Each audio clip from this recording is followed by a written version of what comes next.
El último estado límite de servicio que vamos a estudiar es el estado límite de fisuración de las armaduras de la losa. Es conocido que el estado límite de servicio de fisuración en elementos de hormigón armado consiste, para la mayoría de las normativas, en controlar que la abertura de fisura que se puede producir queda por debajo de unos valores límites, es decir, abertura de fisura característica menor o igual que la abertura límite que preconiza la norma. Y la abertura de fisura característica se calcula para la combinación cuasi permanente de acciones en el caso de losas de hormigón armado. De acuerdo a la mayoría de las normativas, la abertura límite de fisura oscila entre 0,1 y 0,3 milímetros y depende del tipo de exposición ambiental en relación con la corrosión de las armaduras.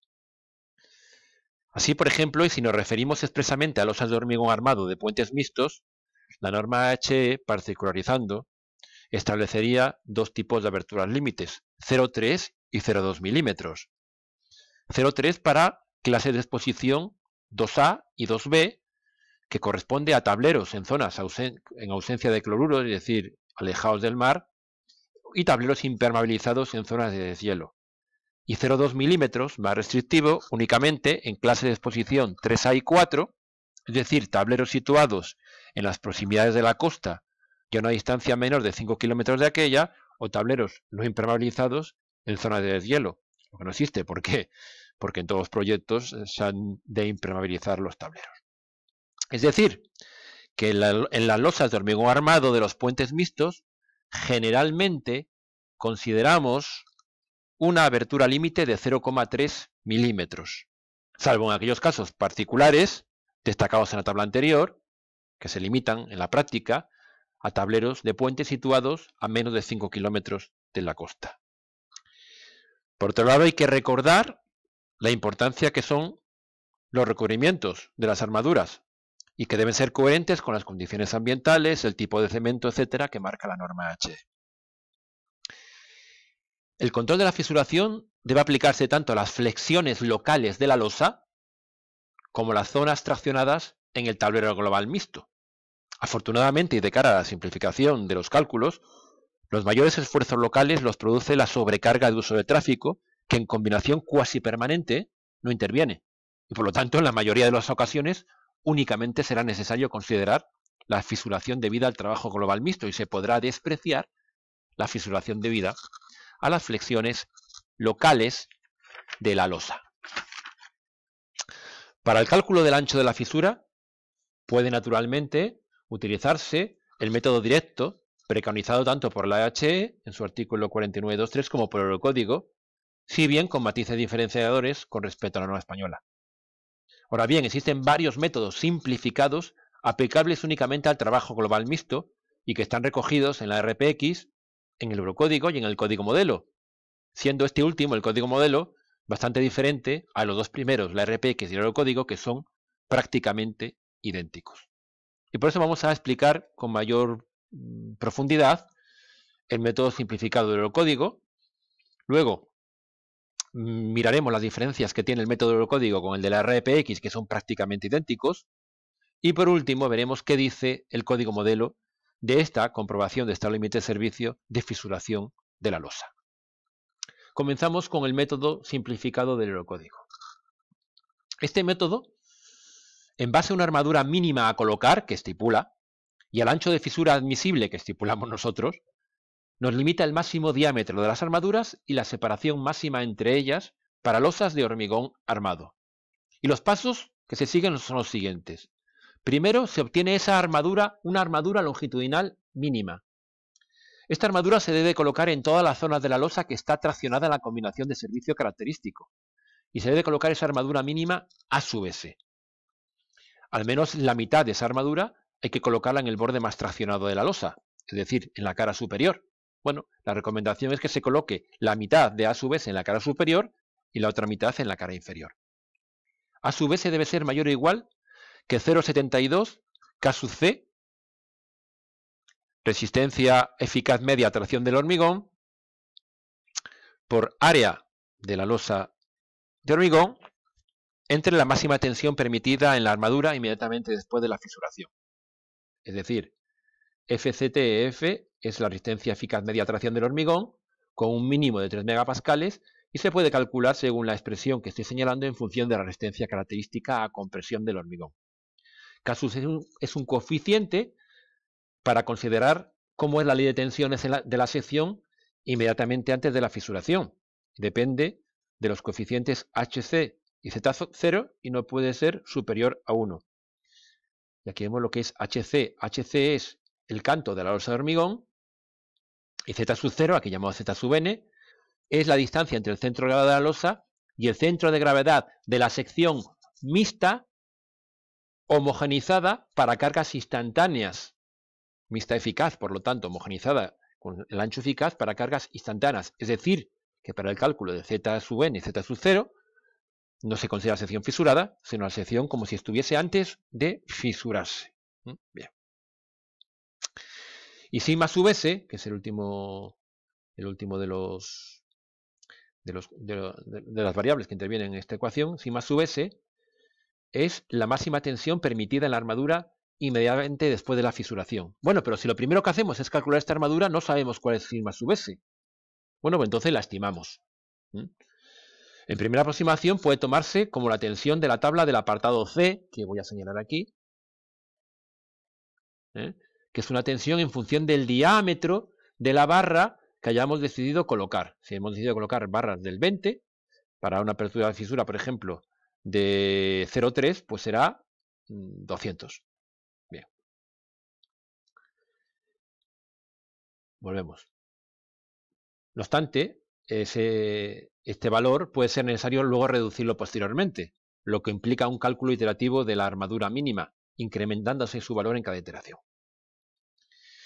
Y a su CT, ya lo hemos dicho, el área de la losa de hormigón dentro del ancho eficaz. Bien. La armadura mínima, a su vez así calculada, y volvemos a ver la expresión, ha de colocarse en toda la anchura eficaz de la losa. Recordamos el tema de análisis estructural, lo que era la anchura eficaz. Bien, pues en toda esa anchura eficaz debe colocarse esa cuantía. Valores razonables que suelen salir es del 1,2 al 1,5% del área de hormigón. Fuera de la zona eficaz de la losa hay que colocar una armadura más pequeña, que generalmente se coloca como el 50% del anterior, el 50% del anterior, y que no debe ser menor al 0,5% de la losa de hormigón, del área de la losa de hormigón. En las zonas comprimidas de la losa, es decir, en las zonas no fisuradas, bueno, debe disponerse como mínimo una cuantía del 0,15%. Es decir, primer paso, calcular esta armadura mínima longitudinal, que se depende de una tensión sigma sub s, para la cual habremos supuesto un diámetro de armadura que en la tabla del apartado C nos va a dar el valor de sigma sub s en primera aproximación. Bien, a continuación se calcula el valor de la tensión en las armaduras longitudinales inmediatamente después de haberse fisurado la sección. La tensión de la armadura se cuantifica mediante dos sumandos, donde el segundo es lo que se le llama el tension stiffening o rigidez de la losa sometida a tracción. El primer sumando es la tensión en la armadura de la losa, supuesto el hormigón fisurado, calculado para la combinación cuasi permanente y teniendo en cuenta el proceso constructivo. Es decir, es el resultado de los esfuerzos en estado límite de servicio aplicando las fórmulas de resistencia de materiales a las secciones eficaces, eficaces y fisuradas. Bien. FCTM, la resistencia de media tracción. Rho sub s es la cuantía geométrica de la armadura, es decir, la relación entre el área colocada en la losa, el área mínima anterior, y el área de hormigón. Y el coeficiente alfa es la relación entre el área y la inercia de la sección mixta eficaz fisurada y el área e inercia de sección metálica, es decir, despreciando el hormigón traccionado y la armadura traccionada. Obtención de sigma sub s. A partir de las tensiones de la armadura de la losa fisurada, anteriormente calculadas, otra vez se comprueba el diámetro máximo de la armadura, en función de la tensión del acero. Ese es el diámetro máximo de la armadura con el que podemos distribuir la armadura calculada. Bueno, cuando se coloca al menos la armadura mínima del apartado anterior, también debemos controlar la separación entre las barras de la armadura, lo que viene también en esa tabla, en función de la tensión del acero, la separación entre las armaduras. Es decir, este método de comprobar la fisuración es un método indirecto, y la metodología operativa, pues bueno, lo podemos ver en este diagrama de flujo, ¿no? Entonces, podríamos decir que la metodología operativa empezaría, en primer lugar, predimensionando la armadura. Hay que predimensionar una cierta cantidad de armadura pasiva. Lo que vamos a hacer, por ejemplo, dividiendo el momento de diseño negativo sobre pila entre el brazo mecánico y el límite elástico de cálculo de la armadura. Y como brazo mecánico podríamos tomar el 90% del canto del tablero. Con eso obtenemos una primera armadura a su vez predimensionada, ¿no? Esta armadura a su vez predimensionada también se puede obtener ese predimensionamiento pues eligiendo cuantías entre el 1 y el 1,5% de la sección de hormigón de la losa. Al predimensionar esa armadura, la dividimos entre la cara superior y la cara inferior de la losa, y habremos también predimensionado un diámetro para las barras y una separación entre ellas. Es decir, mi primer predimensionamiento. Sin hacer un predimensionamiento, yo no puedo sacar una inercia fisurada y no puedo calcular esfuerzos. Luego, primero he tenido que haber predimensionado la armadura de la manera que os he dicho. A continuación, se aplica la fórmula 1 del apartado A, obteniendo la armadura mínima. La fórmula 1 del apartado A, que volvemos a señalar aquí. Para aplicar esta fórmula se puede, en primera aproximación, considerar una tensión de servicio de la armadura, si más hubiese, igual a la que aplica la tabla del apartado C, que es esta, igual a la que aplica la tabla del apartado C, para el máximo diámetro de la barra escogida en el predimensionamiento. Obtendremos así una armadura mínima a S mínima, que tendremos que comparar con la cuantía anteriormente predimensionada. Si resulta que la armadura mínima es mayor que la armadura predimensionada, pues entonces tendremos que cambiar la armadura en nuestro modelo. Es decir, convertir nuestra armadura de predimensionamiento en la armadura mínima, y volver a obtener esfuerzos, etcétera, y volver a aplicar la fórmula 1. Bien. Con la nueva distribución de armadura, se vuelve a calcular la armadura mínima con la fórmula 1 hasta que cumpla que es menor o igual que la armadura a su vez, y entonces ya sí podremos pasar a obtener la tensión real de las armaduras aplicando la fórmula 2 del apartado B, en combinación cuasi permanente de acciones y teniendo en cuenta el proceso constructivo. En función del estado tensional calculado aquí, bueno, se obtendrá la máxima separación permitida entre armaduras, que es la tabla del apartado D. Esta tabla. En el caso de que la separación S, con el que hayamos predimensionado la armadura, sea mayor que la separación máxima, tendremos que establecer una nueva distribución de armaduras, diámetros y separaciones entre barras, que cumpla que S sea menor o igual que S máximo. Con esta nueva distribución, conservando la armadura mínima, se vuelve a calcular la armadura mínima y se vuelve a hacer la iteración. Así hasta que termina el proceso. En puentes mixtos hay que comprobar además las condiciones de fisuración para la flexión transversal de la losa. Lógicamente, las exigencias, es decir, la abertura permitida de fisura al respecto, debería ser similar a las exigidas a la armadura longitudinal. Su comprobación se puede llevar a cabo con los métodos especificados en la HB, si bien, como ya se ha dicho, los mayores esfuerzos de flexión transversal los produce la sobrecarga de uso del tráfico, que en combinación cuasi permanente no interviene. Por lo tanto, y repetimos lo que hemos dicho antes, en la mayoría de las ocasiones únicamente será necesario considerar la fisuración debida al trabajo global mixto. Bien.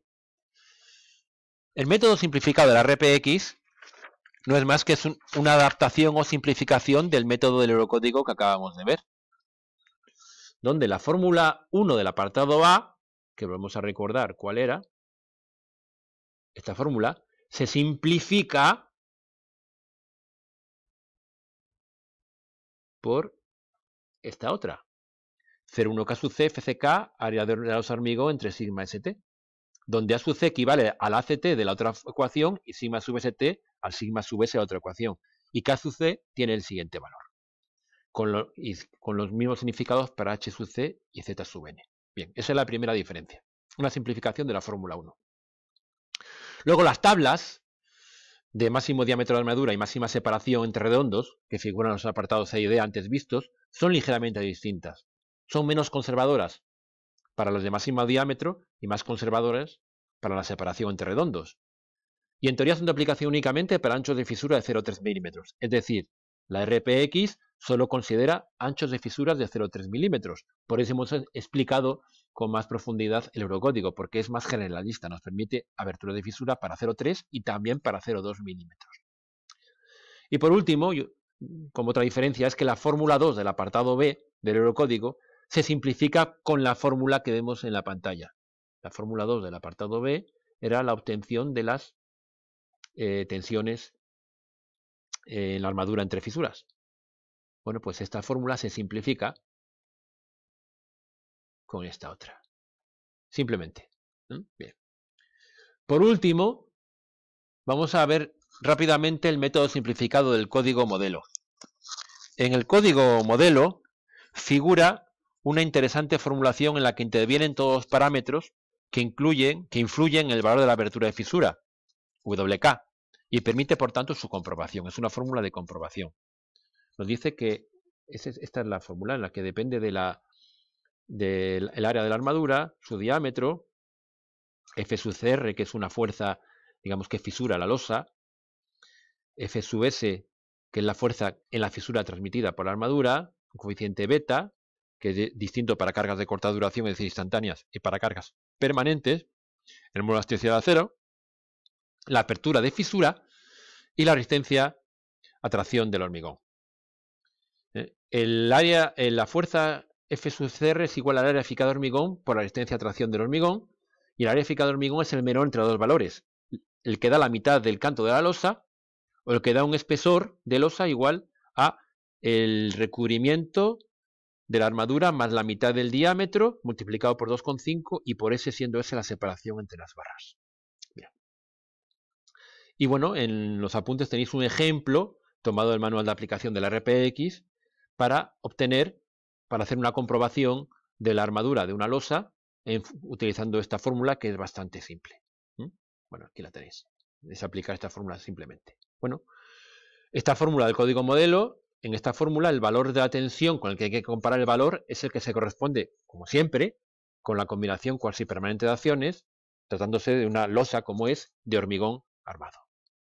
Bueno, en los apuntes que os hemos dejado en la plataforma viene la continuación de la práctica del puente mixto, en el que en esa continuación viene hemos colocado la comprobación de los estados límite de servicio.